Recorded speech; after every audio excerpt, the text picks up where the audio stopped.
हुतात्मा बाबू गेनू युवा प्रतिष्ठान आंबेगाव तालुका यांच्या वतीनं युवा शक्तीचे धगधगते अग्निकुंड. आंबेगाव तालुक्यातील म्हाळुंगे पडवळ येथील सुपुत्र हुतात्मा बाबू गेनू सईद आणि कैलासवासी देशभक्त अण्णासाहेब आवटे यांच्या पुण्यतिथीनिमित्त भव्य प्राणज्योत सोहळ्याचं आयोजन दरवर्षी काळबादेवी मुंबई बलिदान भूमी ते जन्मभूमी म्हाळुंगे पडवळ येथे करण्यात येतं. 10 डिसेंबर रोजी पवित्र नद्यांचे कलश पूजन करून भव्य पायी प्राणज्योत सोहळा हा काळबादेवी मुंबई या बलिदान भूमीहून निघाला. तो म्हाळुंगे पडवळकडे प्रस्थान करत असताना कळंब तालुका आंबेगाव येथे आंबेगाव तालुक्याच्या पंचायत माजी सभापती उषाताई रमेश कानडे आणि माजी लोकनियुक्त सरपंच राजश्रीताई नितीन भालेराव, आदर्श शिक्षक पुरस्कार विजेते बाळासाहेब कानडे गुरुजी आणि माजी गटविकास अधिकारी भालेराव, कळंबगावचे सरपंच उपसरपंच कमलेश वरपे, सर्व सदस्य तसेच अनेक ज्येष्ठ नागरिक आणि कळंबगावचे व गावातील नागरिक यांनी प्राणज्योतीचे उत्स्फूर्त स्वागत केले. यावेळेस अमर रहे हुतात्मा बाबू गेनू अमर रहे अशा घोषणा देण्यात आल्या. वंदे मातरमच्या घोषणाही देण्यात आल्या. यावेळी गावातील समस्त नागरिकांच्या वतीनं हुतात्मा बाबू गेनू सईद यांचे पंतू यांचा संविधान फ्रेम देऊन आणि शाल देऊन सत्कार करण्यात आला. यावेळी हुतात्मा बाबू गेनू युवा प्रतिष्ठानचे अध्यक्ष बाबाजी चासकर आणि इतर पदाधिकारी उपस्थित होते. चला तर आज पाहणार आहोत या प्राणज्योत सोहळ्याच्या प्रस्थानाची एक झलक.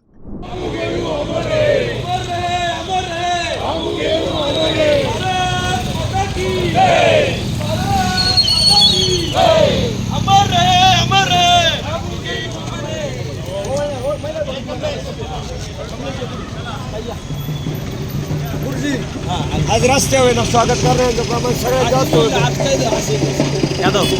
या पुढे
बाबू गेनू यांचे पुत्रे आज आपल्या पूर्वज उपस्थित आहे आणि हुतात्मा प्रतिष्ठानचे अध्यक्ष बाबाजी चासकर यांना कळंब ग्रामस्थांच्या त्यांनी सुविधा प्रस्ताव करून या ठिकाणी सन्मान करते पहिल्या ते स्वीकार करायचा आहे.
मुख्य संपादक आयुब शेख, तेज तुफान न्यूज, कळंब.